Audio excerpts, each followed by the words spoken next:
want to get to that next question, which next was question is, right. So we have these periods of whipsaw. That's part of trend following, and systematic gets you out of your own way, disciplines your thoughts, disciplines your behavior, keeps your losses small. But where do you find that you bump into your rules from time to time as a practitioner, and where they create maybe friction, or where you're like, oh, maybe I want to modify this rule, or this would be a great rule to ignore at the moment. And so where are the limitations of the systematic thinking, and how do you bring your experience as a practitioner to bear in those situations, or do you? I can tell you that every single trade that I make on this program feels wrong. That's how you know it's right. Exactly. That's why it works, right? Yes. Like, every single trade is a painful trade.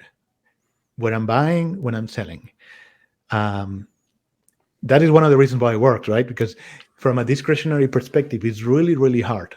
When something is trending up, we have a tendency to say, okay, next time it dips, I'll buy it. You know what? Probably when it's dipping, it's no longer, it's telling you something.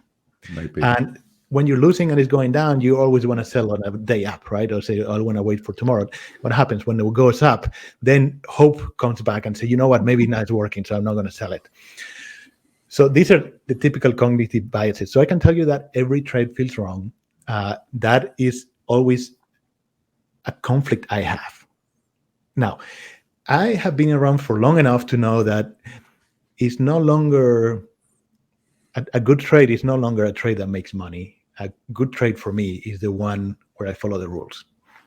Now, I would be lying if I tell you that I don't have opinions, that I don't want to trade, that this is perfect, because it's not. Now, I keep a small account for me to trade, discretionary, to scratch that itch of having opinions, and that keeps my sanity, if you will. The other thing I would say is that what I do is, in my opinion, a very good way of trading the market, but it's not the only one. Mm-hmm. There are other ways of making money. I just think that this one, in my opinion, is the one that gives me the most chances of success. Like, as a discretionary trader, I can see trades sometimes.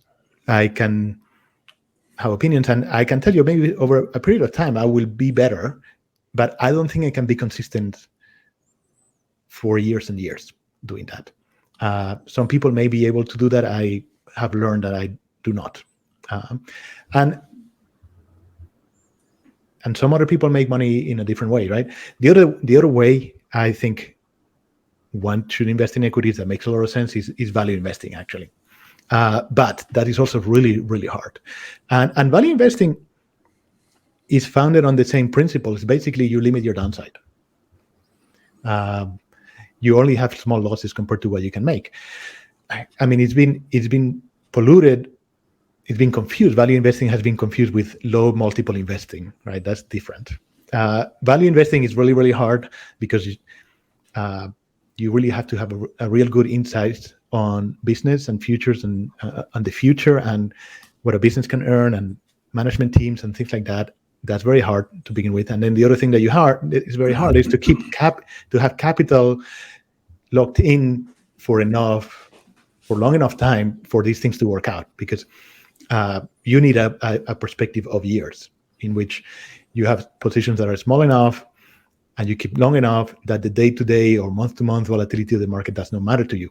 Now, that is really, really hard to do in a professional perspective where you have monthly reporting or quarterly reporting or even yearly reporting, and the money can come in and out at any moment, right? So value investing really is really, really hard because it's difficult to implement and it's difficult to get the capital that goes with it. Yeah, the curse of OPM, the curse of other people's money. Yeah, so it really needs to be permanent capital, and it needs to be really long term, and it has to fit it has to fit your personality as a manager. Now, mine is not that. I learned that. I just cannot. I don't want to go through big drawdowns. So my program is a lot more short term. The average holding period is 3 months. We're looking sort of like at these medium term trends, and and I'm happy with it. It works, but it's not the only way you can make money in the market.